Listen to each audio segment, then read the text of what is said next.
Ya, entonces seguimos. Bien, entonces en inflamación, aparte de las prostaglandinas que hemos comentado, aparte de los leucotrienos que van a haber en neumo, ¿ya? También se liberan otros mediadores inflamatorios que provienen de las células, ¿no? Ejemplo, los mastocitos, ¿no? Los mastocitos que liberan histamina, ¿no? Entonces ustedes ya saben, ¿no? La histamina viene, ¿no? Proviene de la descarboxilación de un aminoácido que es la histidina. Entonces la histamina, así como las prostaglandinas, especialmente la E, que vieron que tiene diferentes receptores, la histamina también va a tener diferentes receptores. Y aquí sí es trascendental, ¿no? No pueden ir a su examen, ni pueden ir al hospital sin saber los H1 y los receptores H2, ¿no? Entonces, estos son los más importantes, ¿no? Los más importantes. Luego tenemos H3 y H4, ¿ya? Estos, para conocerlos sí, pero lo que les va a servir en su día a día, en el hospital, para su examen, lo que sea, H1 y H2, ¿bien? Entonces, los H1, ¿ya? ¿Dónde los tenemos? ¿O qué efectos van a tener? Entonces vamos a ver. Bien, ¿dónde están? Están en el músculo liso, en el endotelio y a nivel cerebral, ¿ya? Entonces, en el músculo liso, ¿qué va a explicar? Va a explicar entonces las contracciones que se producen en el tubo gastrointestinal. En el endotelio, ¿qué va a explicar? En el endotelio justamente va a explicar justamente la dilatación, o mejor dicho, la secreción que se va a producir en algunos tejidos. Y en el cerebro, cuando se bloquean, ¿ya?, los receptores H1, va a producir somnolencia, cansancio, fatiga, ¿no? Listo. Y otros efectos que vamos a comentar. Bien, entonces veamos aquí receptores H1 en la excreción exocrina, justamente lo que les decía, ¿no? Que van a provocar aumento de la producción de secreciones. Por eso, ¿no?, cuando están con resfrío, que hay abundante secreción nasal, ¿no? ¿Qué más hay? Prurito, ¿ya?, secreción, prurito y congestión. Luego los ojos, ¿qué más? Comienzan a secretar, ¿no? ¿Por qué? Porque los mastocitos han empezado a liberar mucha histamina, ¿ya? Entonces, lagrimeo de ojos, nariz roja, eritema, prurito y secreción nasal, ¿ya? Secreción nasal. Listo. ¿Qué pasa? A ver, los que son alérgicos ya saben. Algunos son alérgicos al maní, ¿no? Otros alérgicos al polvo, ¿no? Etcétera, ¿no? ¿Y qué pasa? Los que son asmáticos comienzan a hacer broncoconstricción, ¿no? Entonces, ¿qué va a producir a nivel bronquial? Broncoconstricción, ¿no? Por ejemplo, yo cuando llevé fármaco, ¿no?, hacíamos el experimento ¿con qué? Con un cuy, y que le hacíamos inhalar metacolina, ¿no? Y el cuy hacía su cuadro asmático, ¿no? Y el experimento era sacarlo del cuadro, ¿no? Algunos se morían. Ahora no se hace eso, ¿no? Ahora si es que se utiliza, se hace en computadora con software, ¿no? Porque no hay que maltratar, ¿no?, a los animalitos. Ya, entonces broncoconstricción. Luego a nivel intestinal, ¿qué va a producir la histamina cuando estimula el receptor H1? Constricción, ¿ya? Constricción. O sea, va a permitir el peristaltismo a nivel intestinal. ¿Listo? Y a nivel del sistema nervioso va a producir dolor, un tipo de dolor especial que es el prurito. Por eso cuando estás con alergia, ¿no?, te rascas, ¿ya? Porque el prurito, la picazón, es un tipo de dolor, ¿ya? Ahí está. Listo. Luego tenemos zonas donde vamos a encontrar receptores H1 y H2. ¿Cómo? ¿Dónde? como a nivel cardiovascular, ¿ya? Cardiovascular y a nivel de piel, ¿no? Y todas las manifestaciones que se dan a nivel de piel en los cuadros alérgicos. Es importante el H2. H2, sobre todo, ¿dónde? A nivel de células. ¿Cómo está? ¿Gastro? ¿Ya he llevado gastro o no? ¿Qué células es?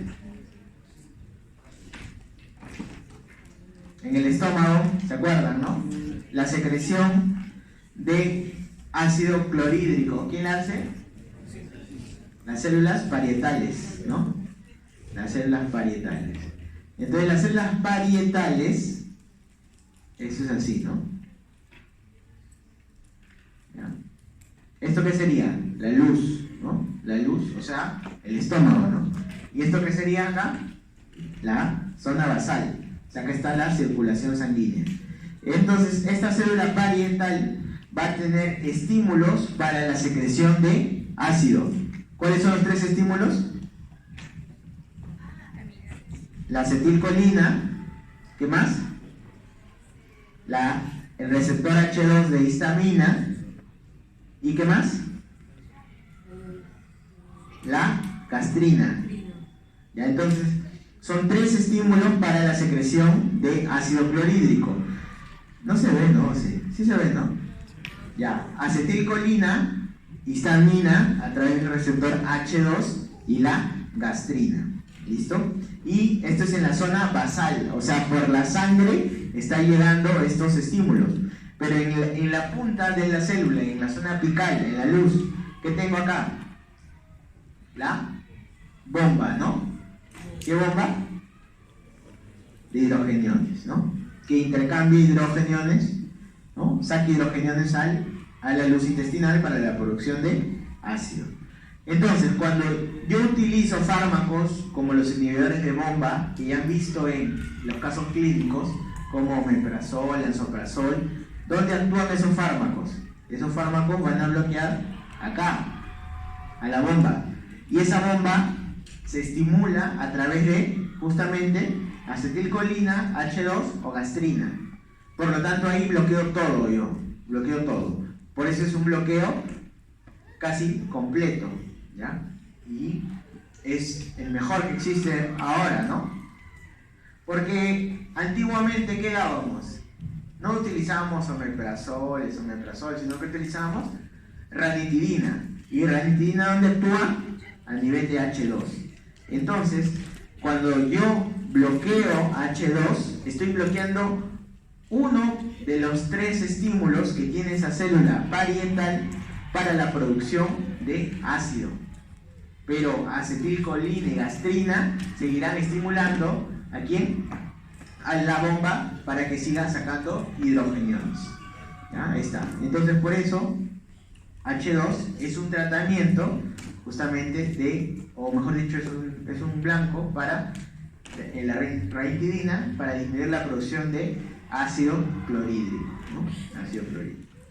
Listo, entonces vamos a terminar diciendo de ranitidina, que va a controlar mejor lo que se conoce como la secreción basal de ácido clorhídrico. Y esto cuando ocurre en la noche. Por eso, ¿no? Si alguna vez han tomado ranitidina, generalmente tenemos que dar de noche, bloquea esa producción. En cambio, omeprazol no, omeprazol o los inhibidores de bomba bloquean todo el día, ya sea la secreción inducida por alimentos o ya sea la secreción basal, que es en la noche, todo el día está, omeprazol. Listo, eso es como H2. ¿Ya? Listo.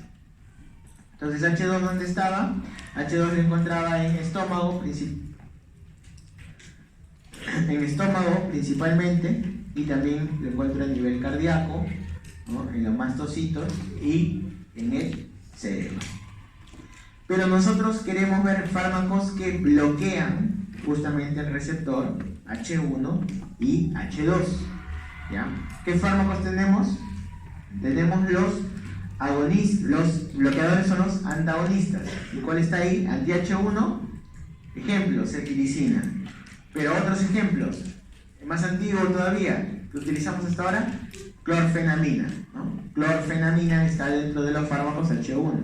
El que utilizan, ¿no?, para tu congestión nasal, ¿no?, cuando estás con alergia en las mañanas, clorfenamina. Ya. Ahora vamos a comentarlo en breve, ¿no? Otro ejemplo es cetiricina. Y los anti-H2, la ranitidina, ¿no?, que cada vez se va utilizando menos, se va reemplazando por los inhibidores de BOM. Entonces, acuérdense, ¿no? Ahora vamos a ver más detalle aquí. En esta clase vamos a ver los antihistamínicos, especialmente los anti-H1, ¿ya? Anti-H1, los que bloquean el H1. Los que ven el H2 van a profundizar más en la clase del sistema digestivo, ¿listo?, de farmacología digestiva. Bien, estos fármacos bloqueadores de H1, estos fármacos bloqueadores de H1 se clasifican en generaciones. ¿Qué tenemos? De primera generación, los más antiguos, de segunda generación, y ahora se habla de una tercera generación. ¿Ya? Los de primera generación, ¿por qué se caracterizaban? Uno, por su tiempo de vida media corta. Tiempo de vida media corta. Dos, porque atraviesan la barrera hematoencefálica. ¿Por qué? Porque son lipofílicos. ¿Ya? Entonces acá está, ¿no? Anoten, ¿no? Tiempo de vida media corto. ¿Qué más? Cruza, o sea, lipofílicos. Cruzan la barrera hematoencefálica. Y eso nos sirve para algunas cosas y a su vez explica efectos adversos. Listo. Entonces, que cruce la barrera hematoencefálica, es decir, que llegue al sistema nervioso central. En el grupo de las etanolaminas, aquí tengo al dimenhidrinato. ¿Ya? Entonces, este fármaco, como llega al nivel del sistema nervioso central, bloquea. ¿Para qué me sirve a mí? Justamente para tratar problemas como náuseas, mareo. ¿Ya? Puedo utilizar dimenhidrato. Luego, para casos de alergia, sobre todo, ¿qué utilizamos? La clorfenamina o clorofeniramina. Este es el antihistamínico modelo utilizado en reacciones alérgicas. Este es para las reacciones alérgicas. Listo. ¿Cuál es el problema con clorfeniramina? Hay que darlo varias veces al día, o sea, tengo que dar cada 6 horas. Y lo siguiente es que, como cruza, efecto adverso que tiene clorfeniramina, me da sueño, ¿no? Entonces, por eso no le vayan a dar a sus pacientes, ¿no?, que choferes, ¿no?, que manejen maquinaria pesada, no le vayan a recetar esto, ¿no? O ustedes mismos, ¿no? No vayan a... Están con gripe y antes del examen se toman una pastilla y ya se van a dormir, ¿no?, en el examen. Listo. Clorfenamina, ¿no? Características: tiempo de vida media corto y cruza barrera, no olviden. Pensando en esos efectos adversos, que tiene más, que vamos a ver en la siguiente lámina, pero sobre todo en el de cruzar barrera, se crean los de segunda generación, ¿no? Segunda generación. Pero segunda generación cruzan menos barrera hematoencefálica, ¿ya? Cruzan menos, por lo tanto queda menos sueño, ¿no? Su principal efecto adverso, menos cansancio. ¿Y qué tenemos? Del grupo de las piperidinas, ahí está la fexofenadina, que es el precursor ¿de quién? De la terfenadina. Y ya habíamos visto ese fármaco también en la práctica, ¿no? ¿Por qué se caracterizaba o se retiró? Porque producía arritmias, ¿no? ¿Se acuerdan, no? Terfenadina. Era uno de los fármacos que se retiró por producir torsades, ¿no?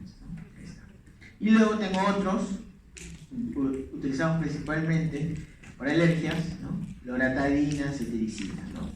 ¿Quiénes están en los de tercera generación? Los de tercera generación tenemos a la desloratadina ¿Qué más? La levocetiricina, ¿no? Que podríamos incluso considerarlos fármacos de tipo Me Too, ¿no? Desloratadina, levocetiricina. ¿Bien? Ahora, estos antihistamínicos, anti-H1, su principal efecto es bloquear obviamente el H1, pero a la vez van a bloquear también otros receptores, y eso va a explicar sus efectos adversos, ¿ya? Ejemplos, miren, acá tenemos difenhidramina. ¿Qué bloquea? Bloquea el receptor colinérgico. Por eso, ¿qué te dan los antihistamínicos? Sobre todo los de primera generación, cuando te quieres suicidar, ¿no? Con antihistamínicos, ¿ya? ¿Qué vas a tener? Taquicardia, no vas a poder orinar, haces retención urinaria. Recuerden, ¿no?, que la vejiga tiene inervación simpática y parasimpática, ¿ya? Entonces estás bloqueando el receptor colinérgico, que va a permitir que se relaje el esfínter interno, ¿no? Entonces está, ¿no?, que va a producir retención urinaria y boca seca, ¿ya?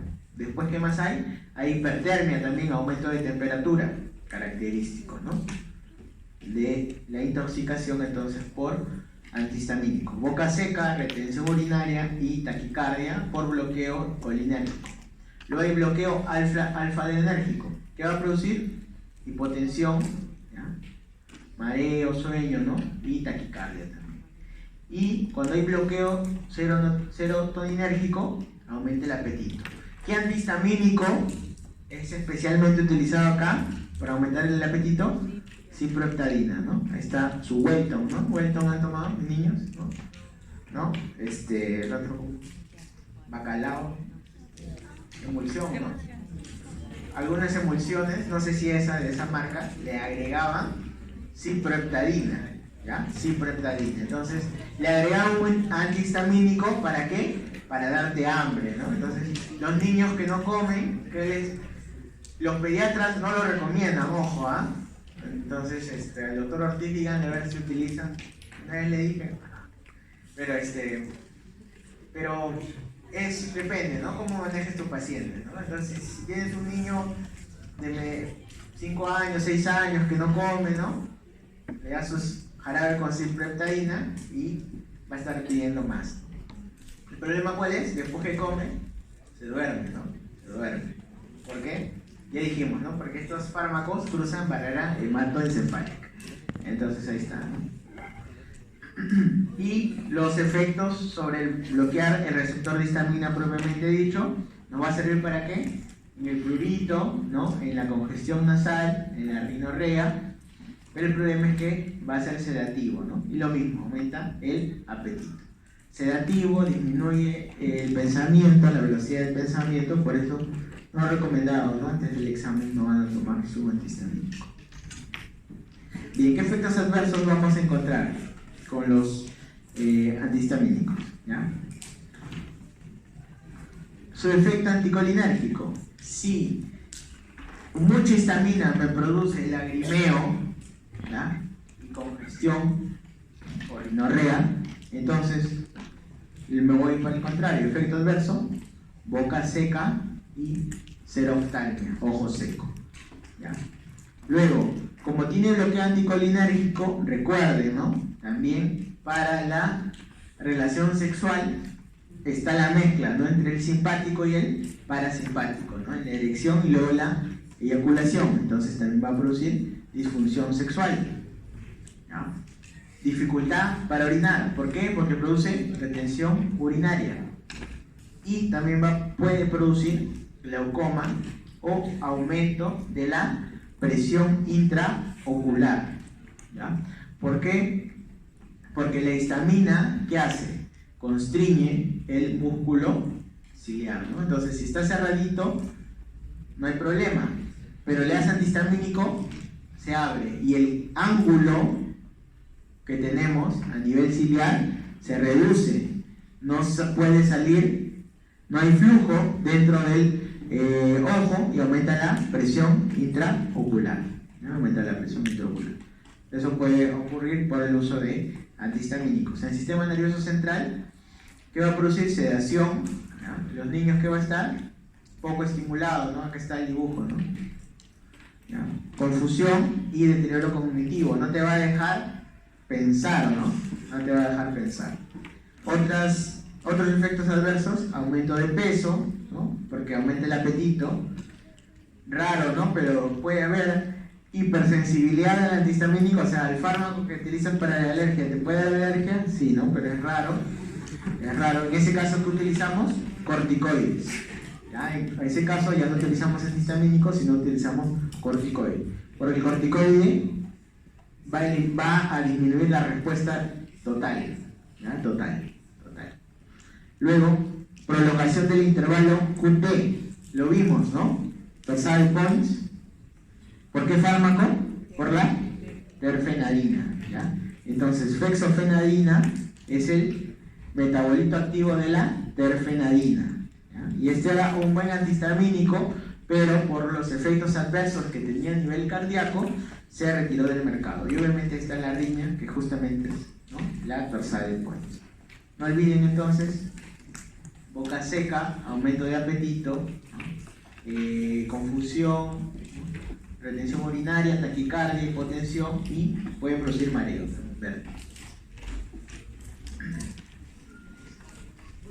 Ahora nos vamos a corticoides. ¿Ya? Corticoides.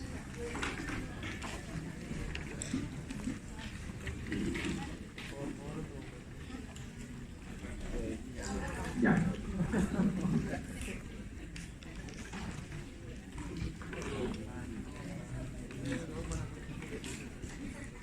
Ya, bien. Entonces los corticoides, ¿ya? O corticosteroides son moléculas necesarias, igual que las prostaglandinas que eran necesarias.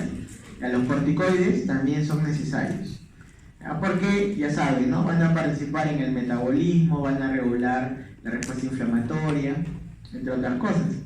Pero aquí, ¿qué tenemos que ver? Cuando administramos corticoides de manera exógena, ¿no? Porque hay corticoide endógeno y corticoide exógeno, ¿no? Ya listo. Entonces, acá nos interesa la parte de fármaco. ¿Bien? Vamos a ver entonces. Los corticosteroides van a tener efecto para el tema que vemos hoy, que es el de inflamación. Van a tener los siguientes efectos. Tú administras corticoides y ¿qué es lo que va a pasar? Uno, ¿qué pasa? Aumenta la concentración de neutrófilos en sangre. Neutrófilos séricos. ¿Por qué? Porque como se detiene la inflamación en el tejido, esto es así, ¿no? Ese es su tejido, ¿no? Este es su tejido. Imagínense que aquí llegó una bacteria, ¿no? Una bacteria está acá. Y luego acá está el vaso sanguíneo, ¿ya? Está circulando. ¿Ya? Acá se está dando el proceso inflamatorio. Y como hay liberadores quimiotácticos, comienzan a llegar varias células, entre ellos los neutrófilos, ¿ya? Los neutrófilos van a llegar. Pero le doy corticoide y bloqueo esta inflamación. Ya no hay el estímulo de la liberación de factores quimiotácticos y se detiene la llegada de neutrófilos. Inicialmente hay elevación sérica y luego cae, ¿no? Entonces, temporalmente hay elevación de neutrófilos, luego cae. Segundo, ¿disminuye qué? Disminuye todas las otras series. Es decir, disminuye eosinófilos. Ahí está, ¿no? Número de eosinófilos disminuye. Linfocitos disminuyen y a su vez la producción de citoquinas. La célula cebada disminuye también, mastocito. Por eso podemos utilizar corticoides en alergia, sí, ¿ya? Porque justamente en alergia se libera histamina. Entonces disminuimos las células cebadas, ya no hay histamina. Macrófago detiene su función, ¿ya? Detiene la función. O sea, ya no hace que siga fagocitando, ¿ya? Y produce menos citoquinas, obviamente, y la célula dendrítica también. Entonces todo eso producto del corticoide. Por lo tanto, bloquea toda la inflamación. Esto es un arma de doble filo, ¿no? ¿Por qué? Porque la inflamación no es mala. La inflamación nos permite combatir a la nox externa que nos está agrediendo. El problema es cuando la inflamación lesiona en exceso el propio tejido del huésped, ¿no? Ya, entonces imagínense que acá hay una bacteria y yo le doy corticoide. ¿Qué hago? Y anulo la respuesta inmune y esta bacteria va a ir aumentando, ¿no? Se va a ir multiplicando. Por eso no le vayan a dar, ¿ya?, corticoides a sus gripes, a sus resfríos, ¿no? Ese es el problema. A veces, cuando es resfrío, puede ser variedad de virus, ¿no? Puede ser adenovirus, virus influenza y otros virus, ¿no? Incluso Coxsackie, por ejemplo, también da gripe o resfríos. Entonces, si es un virus simple y común, le das corticoide, el paciente mejora y ya, listo. Pero ¿qué tal si es una influenza? Inmunosuprimes la respuesta que tiene el paciente para controlar ese agente viral, ¿no? Y al final, ¿qué haces? Lo complicas más. Está con una infección bacteriana, le está dando corticoides, no le vas a permitir que haga su respuesta, ¿no? Entonces, eso es importante, ya que hay una mala cultura en el uso de corticoides, ¿no? No sé qué es, ¿y qué hago? Le doy corticoides, ¿no? Eso es bastante común, ¿no? Bastante común.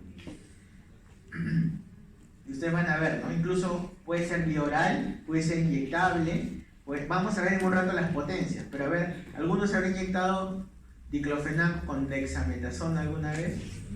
Sí, ¿no? Por ahí, o sus familiares, ¿no? Entonces vamos a ver que el dexametasona es 30 veces más potente que el cortisol que producimos de manera endógena. Y eso que va a terminar en una inmunosupresión del paciente, por lo menos temporal. ¿Listo? Entonces tengamos cuidado con el uso de corticoides. Les digo por eso que tiene doble filo, ¿no? Cuando lo utilizamos. Hay que estar seguros del diagnóstico para utilizar. O las cremas, ¿no? Las cremas, vas a la farmacia, sale una mancha, algo, vas a la farmacia, betametasona en crema, ¿no? Betametasona y te dan 10 días, 15 días. Eso tiene absorción cutánea. Estás suprimiendo el eje suprarrenal en la producción de corticoides. Y así, ¿no? Hay diferentes mal usos del corticoide. Ya, entonces continuamos. Miren, farmacodinámica de los corticoides. Los corticoides, ¿no? El modelo del corticoide que ustedes deben recordar es este, ¿no? La hidrocortisona o cortisol. ¿Ya? Estos, que generalmente son buenos antiinflamatorios, tienen escasa actividad mineralocorticoide. ¿Ya? Buena actividad antiinflamatoria, pero poca actividad mineralocorticoide. Entonces hay corticoides más antiinflamatorios y hay corticoides con actividad específica mineralocorticoide. ¿Ya? Luego tienen efectos antiinflamatorios moderados, dependiendo de la dosis. ¿Ya? Y lo que les mencionaba, ¿no? Va a disminuir la proliferación de toda esta estirpe celular de células inflamatorias. ¿Cómo es la farmacocinética del cortisol, de la hidrocortisona? Y en general, el cortisol endógeno, ¿cómo circula? Circula unido ¿a qué? A una globulina transportadora de corticoide o corticosteroide. ¿Cuánto del corticoide circula unido a esta globulina? El 90%. Y el 10% se le considera fracción libre. Y es justamente, ustedes saben, la fracción libre la que va a tener efecto a nivel de tejidos. Y dentro de este 10% hay que considerar una parte que va unida a la albúmina. Pero es poca cantidad, no tiene mucha importancia. Por lo tanto, si bien muchos de los fármacos van transportados a albúmina, no es el caso de los corticoides, que van unidos a la globulina transportadora de corticoides. Y cuando nosotros administramos un corticoide exógeno, como puede ser hidrocortisona, lo que hace es, se aumenta la fracción libre. Aumenta la fracción libre. Ya, entonces, ¿cómo funcionan estos fármacos? De la siguiente forma. Bien, veamos. Aquí está, ¿no? Ese es el corticoide. Y está circulando unido a la globulina transportadora de corticosteroide, y en un punto se libera.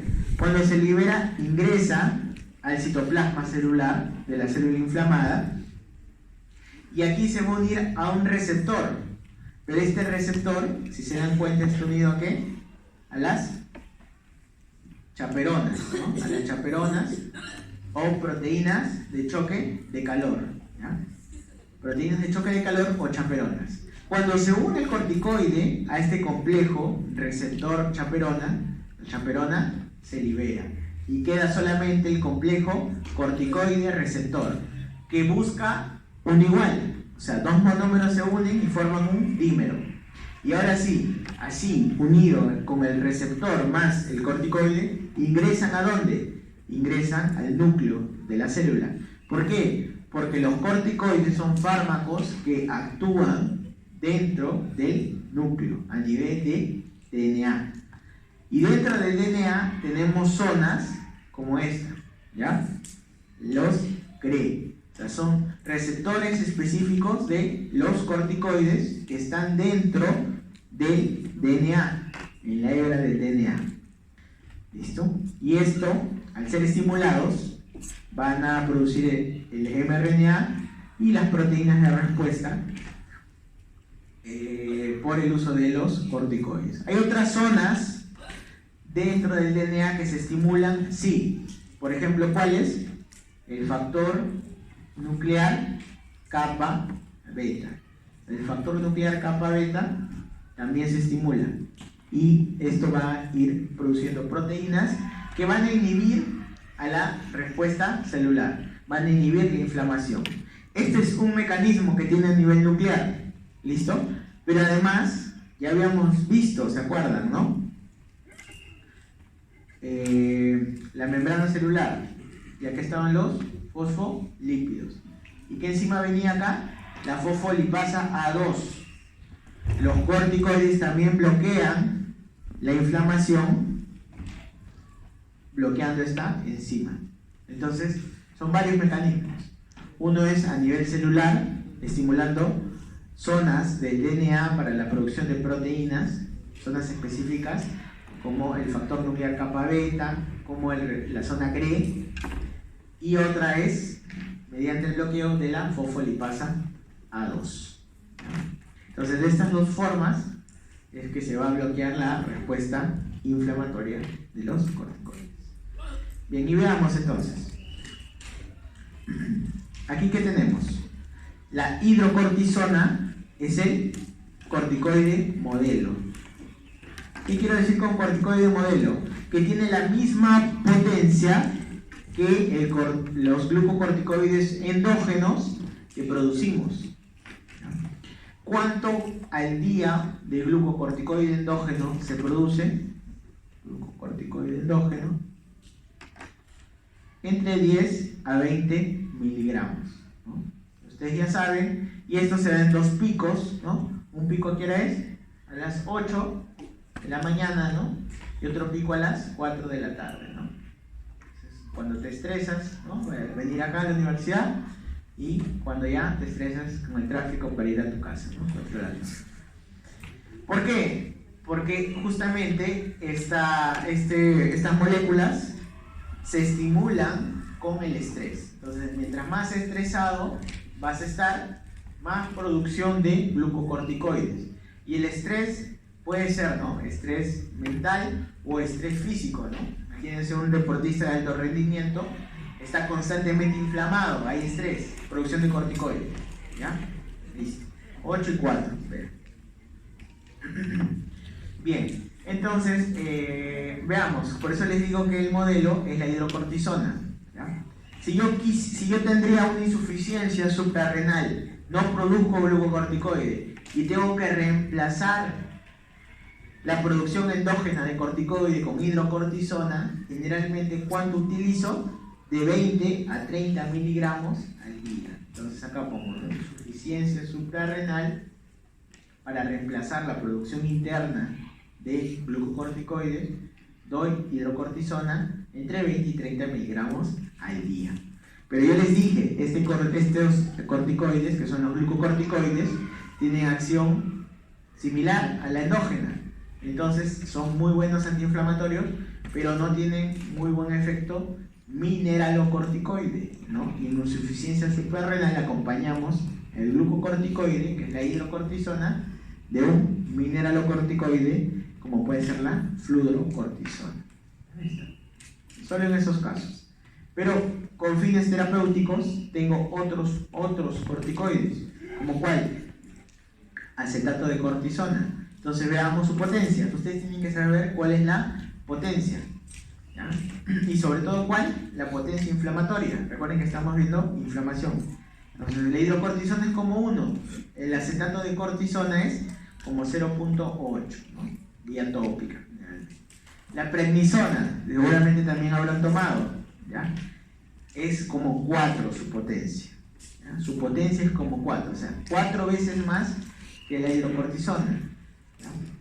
Y luego tengo la prednisolona, que también es como 4, ¿ya? Recuerden que es un suprofármaco, por eso es la misma potencia.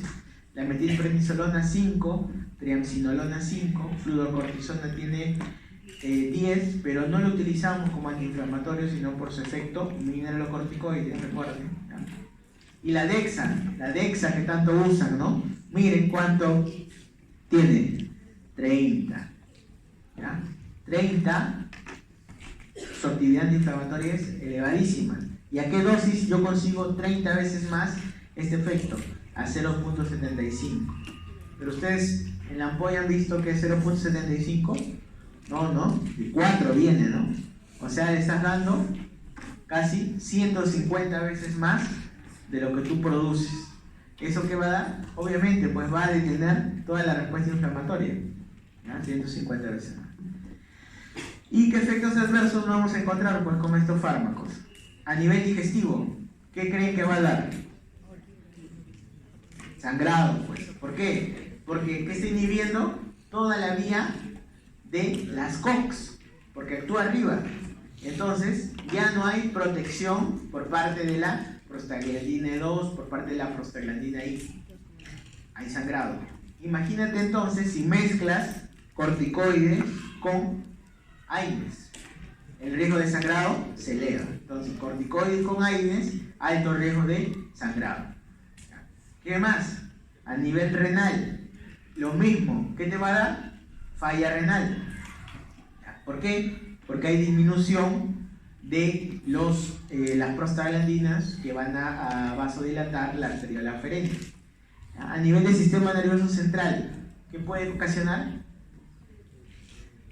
Demencia, convulsiones. ¿Ya? Demencia, convulsiones. ¿Listo?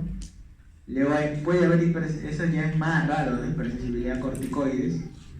Ahí tendrías que utilizar, ya si eres hipersensible a corticoides, terapia celular, ¿no? Terapia celular. Eso es una clase extraordinaria. A nivel cardiovascular, lo mismo. Estás bajándote las COX-2, ¿no? Ya estás aumentando riesgo cardiovascular. Y además, los corticoides que van a hacer, van a redistribuir la grasa.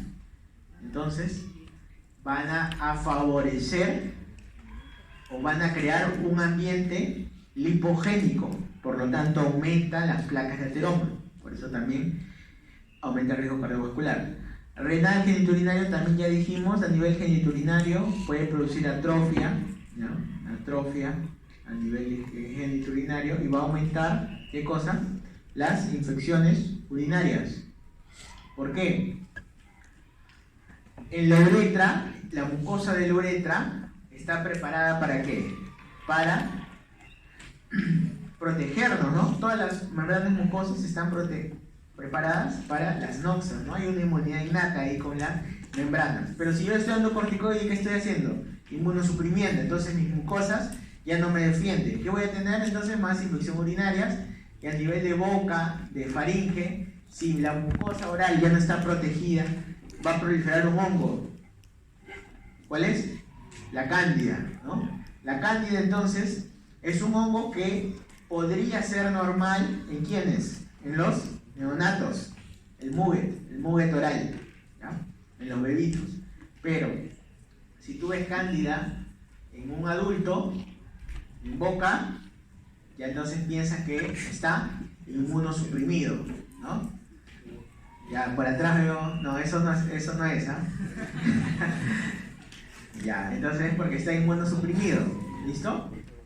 ¿Por qué? Porque la cándida es un hongo comensal, o sea, vive, ¿no?, en nuestra piel, pero por nuestro sistema inmune no crece, sino que está ahí nada más.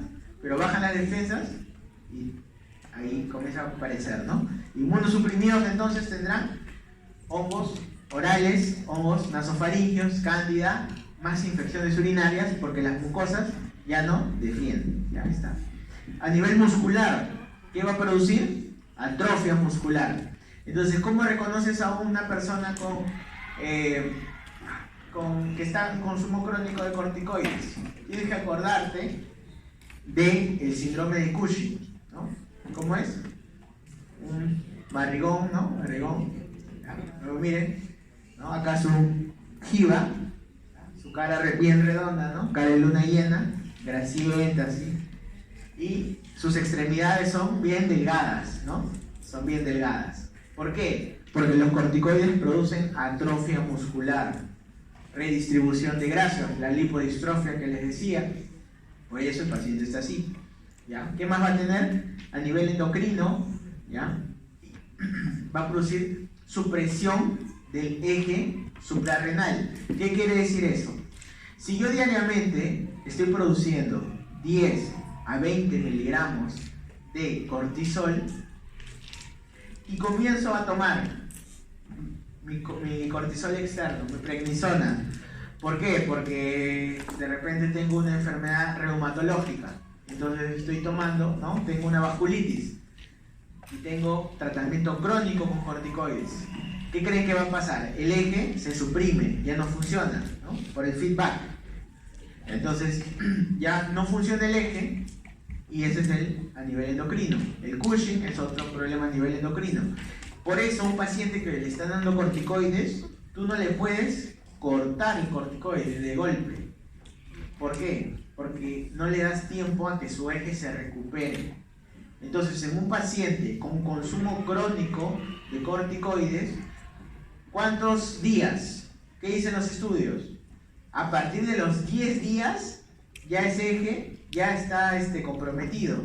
Entonces, si tú estás tomando corticoides, ¿no?, porque fuiste a la farmacia y estás tomando más de 10 días, tú ya no puedes mañana dejar de tomar, sino que tienes que ir bajándole. Entonces, al día siguiente tomas la mitad, unos días, luego la cuarta parte y luego lo retiras. Se puede demorar hasta un año en recuperarse el eje. Imagínense pacientes que toman larga data de manera crónica sus corticoides, entonces hay que ir bajándole, ¿no? Poco a poco. Entonces acá hay que tener en cuenta algo, ¿ya? El ejemplo lo vamos a dar ¿con cuál? Con la prednisona, ¿ya? Con la prednisona, que es un corticoide de uso oral bastante utilizado. Entonces ahí estamos viendo nosotros inflamación.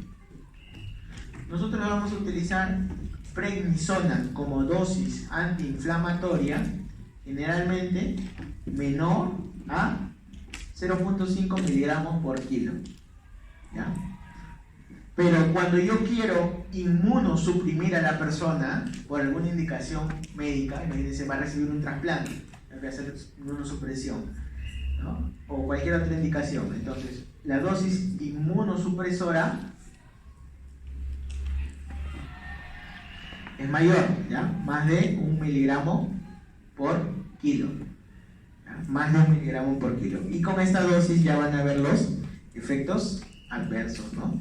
Varios efectos adversos, como todos los que acompañan al Cushing, ¿ya? Listo. Plaquetas, a nivel de plaquetas, ¿qué va a disminuir? ¿O qué va a propiciar? Sangrado, ¿no? Sangrado, a nivel cardiovascular, ya lo mencionamos. A nivel de útero, si ya no hay corticoides, perdón, si ya no se están produciendo prostaglandinas, no va a haber contracción, ¿no? Entonces, en parte tiene un efecto tocolítico, ya saben que es tocolítico, ¿no? Contra las contracciones. Pero, hablando de útero, recuerden que los corticoides van a servir ¿para qué? Para la maduración pulmonar. ¿En quién? En el feto, ¿ya? En el feto. Ustedes ya saben, ¿no? Que necesitamos surfactante para que los alvéolos no colapsen. Listo. ¿Cuál es el problema? ¿De qué se muere un prematuro? Pues de distrés respiratorio. ¿Y por qué? Porque no tiene surfactante.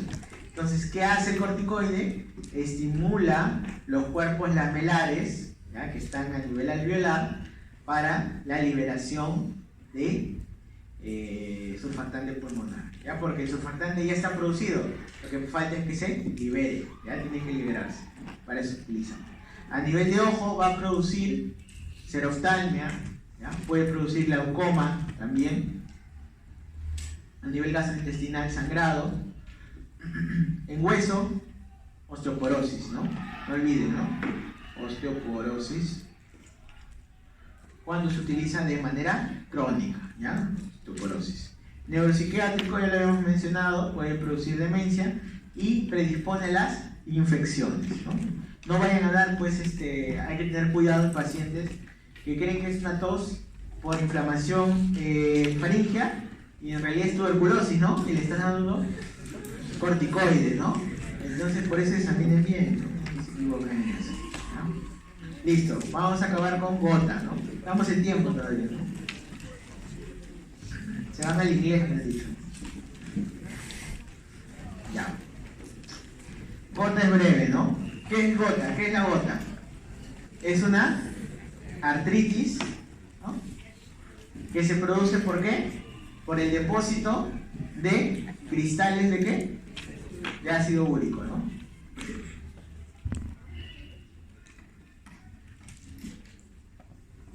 Ya. Entonces, el ácido úrico es producto de ¿quién? Aquí está, ¿ven? Las purinas. ¿Cuáles son las purinas?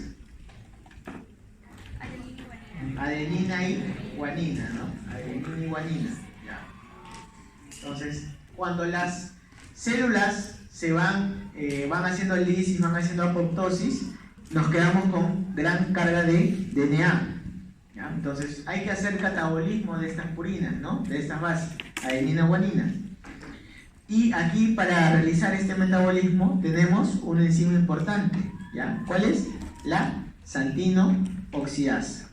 La xantinooxidasa. ¿Ya? ¿Por qué? Porque esta va a permitir que la purina se convierta en ácido úrico, ¿ya? Y como ácido úrico, nosotros lo vamos a excretar. Entonces, nosotros podemos excretar ácido úrico por la orina, ¿ya? Podemos excretar ácido úrico por la orina. Es un ácido débil, ¿no? Listo. ¿Qué pasa si yo comienzo a acumular ácido úrico? ¿Me va a dar gota? No necesariamente. Pero la elevación de ácido úrico, ¿qué produce? Produce aumento del riesgo cardiovascular. Entonces, si en un examen al azar ustedes encuentran en sus pacientes elevación de ácido úrico, ojo, están en riesgo cardiovascular, ¿ya? ¿Qué más? Hipertensión, ácido úrico, riesgo cardiovascular, hipertensión, tener eso en cuenta. Tú puedes tener hiperuricemia, o sea, elevación de ácido úrico toda tu vida y nunca hacer gota, ¿ya? De repente, ¿y quiénes hacen más? Hombres que mujeres. Entonces, los hombres tienen más predisposición a elevación de ácido úrico. Además, cuando se desencadenan estas elevaciones, sobre todo cuando comemos carnes, ¿no? La carne, gran cantidad de DNA, bases purínicas, ¿ya? Y aquí eleva el ácido úrico. ¿Cuándo más? Alcohol, ¿no? Ahora que viene ya la gala, ¿no? La gala, ¿no? ¿Qué más? Noche de talentos, ¿no? Ya, también, ¿no? Entonces, el alcohol y las carnes son los que más elevan ácido úrico. ¿Qué pasa? Que cuando este ácido úrico se deposita, ¿ya? Se deposita en las articulaciones. ¿Ya? Entonces ahí hablamos ya de la gota, ¿ya? Cuando entran las articulaciones y se deposita. ¿Por qué? Porque las células inflamatorias se van a activar. Miren, acá están, ¿no? Los sinoviocitos ante los microcristales se van a activar. ¿Ya? ¿Y qué van a querer hacer? Lo van a querer fagocitar, porque son fagocitos. Entonces los sinoviocitos, su función es fagocitar los microcristales. Y cuando hay fagocitosis, ¿qué hay? Hay inflamación. Y cuando hay inflamación, ¿qué hay? Hay dolor, hay calor, hay tumor, ¿no? Hay color, hay todos los órganos. Ustedes saben. Ahí está. Por lo... Ya. Entonces, esto es lo que ocurre en gota. Desencadenantes de ataque de gota, ¿cuáles son? Ya les dije, alcohol y carnes. Entonces, ¿qué les va a venir en ese examen? Caso clínico, varón que come carnes y está tomando, o sea, después de una parrilla. Y tiene dolor, ¿dónde? En primer metatarsiano, ¿no? Generalmente ahí se genera, ¿no? Lo que se conoce como la podagra, ¿ya? La podagra. Podagra. Entonces, podagra va a ser la gota aguda que se va a producir en el primer dedo del pie. ¿Ya? Está la podagra. Listo. Bien, entonces, ¿yo de qué manera puedo disminuir estos cristales de aquí? O que ya no se depositen los cristales. De dos formas. O bloqueo la producción de ácido úrico a través de ¿qué? De fármacos como cuáles, el alopurinol o el febuxostat, ¿ya? El febuxostat o el alopurinol. De estos dos, ¿cuál es el que más usamos? Alopurinol, ¿ya? Entonces el alopurinol, ¿qué hace? Compite, ¿ya? Como sustrato y de esa manera bloquea la formación de ácido úrico, ¿ya? Entonces a nivel de xantina oxidasa, no olviden. Entonces es un antagonista o un competidor de la enzima xantino oxidasa, el alopurinol, ¿ya? Esa es una forma, disminuyendo la producción. La otra forma, ya está producido el ácido úrico. ¿Cómo hago? Comienzo a orinarlo, ¿no? Lo elimino por vía urinaria.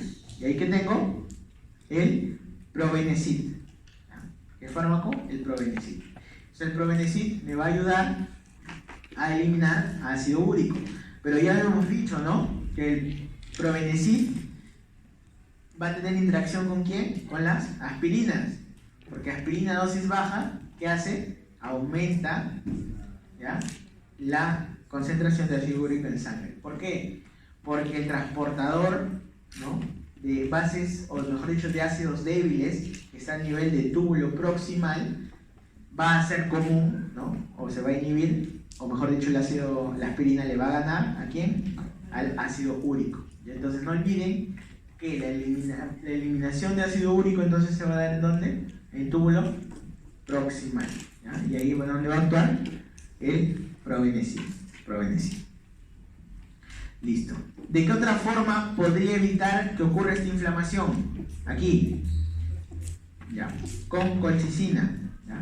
Esto era para que no se forme, alopurinol para que no se forme, probenecid para eliminar, y colchicina ¿para qué? Colchicina para que no lleguen las células inflamatorias, los leucocitos, porque ¿a qué nivel actúa?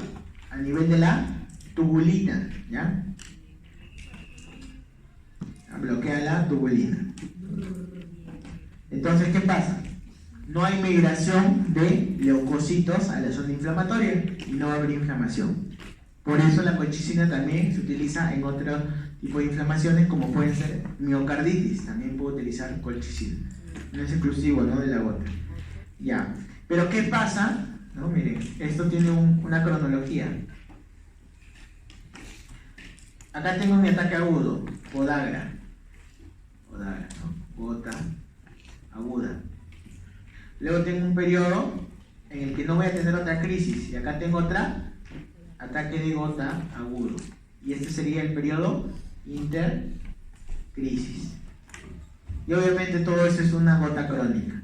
Entonces, en la gota aguda, yo no voy a utilizar allopurinol, yo no voy a utilizar probenecid, yo voy a utilizar colchicina, puedo utilizar AINES y puedo utilizar corticoides. ¿Ya? Ahí está. Entonces, en el ataque agudo voy a utilizar corticoides, AINES o colchicina. ¿Ya? Colchicina en realidad incluso es más útil. Perdón. ¿Ya? Incluso es más útil en el periodo intercrítico. Entonces, aquí sí. Colchicina en periodo intercrítico de elección. Y en agudo, como alternativa, además de AINES, porque tienes dolor, y de corticoides. ¿Ya? Ahí está. ¿Y por qué? Y mejor dicho, y de los AINES, ¿cuál es de elección? Indometacina. O sea, si tengo indometacina, utilizo indometacina. ¿Por qué? Porque aparte de calmar el dolor, ¿no? Va a bajar la inflamación, indometacina tiene un efecto especial sobre los sinoviocitos. ¿Y qué es lo que bloquea? Evita la fagocitosis. Entonces la indometacina evita que se siga fagocitando más cristales de ácido úrico y con lo cual aumenta la inflamación. ¿Cuándo voy a utilizar allopurinol y probenecid? Cuando no estoy en crisis, ¿no? Entonces acá puedo utilizar allopurinol, probenecid. Si tengo crisis, no voy a utilizar. No voy a utilizar. Si ya le estaba dando, continúo. Pero si es un debut, no le voy a dar allopurinol ni probenecid. ¿Ya? Entonces ahí está. Ahí están los fármacos que podemos utilizar. Los veamos, ¿no? Recuerden el lugar de acción de cada fármaco. Allopurinol, ¿dónde actúa? Bloqueando la xantina oxidasa. Es un análogo de purina. ¿Por qué? Había otro fármaco, ¿se acuerdan?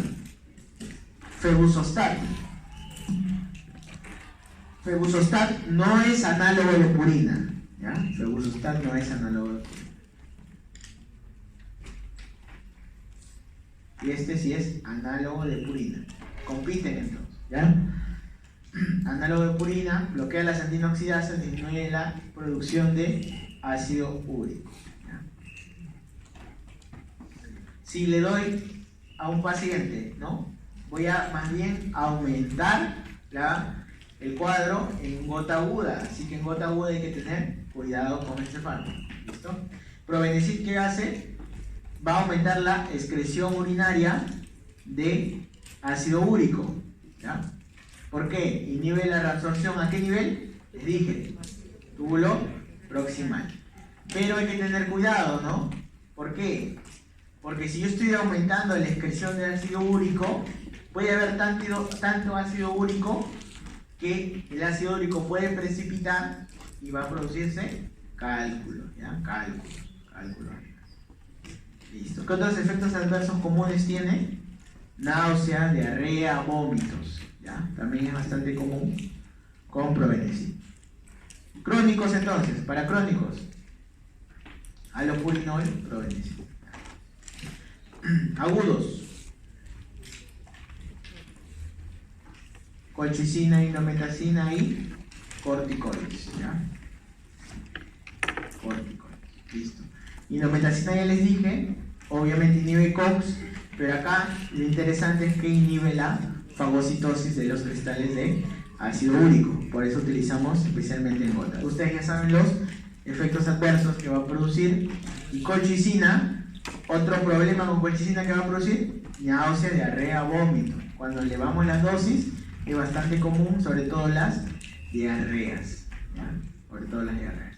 Y a dosis bajas, como profilaxis de los eventos. ¿Dónde va a actuar? A nivel de túbulos, ¿ya? De microtúbulos, y va a impedir la migración de los leucocitos, ¿ya? A nivel de los leucocitos.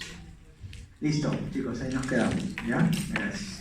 Y al pasito estamos considerando el que tomamos primero, nada más.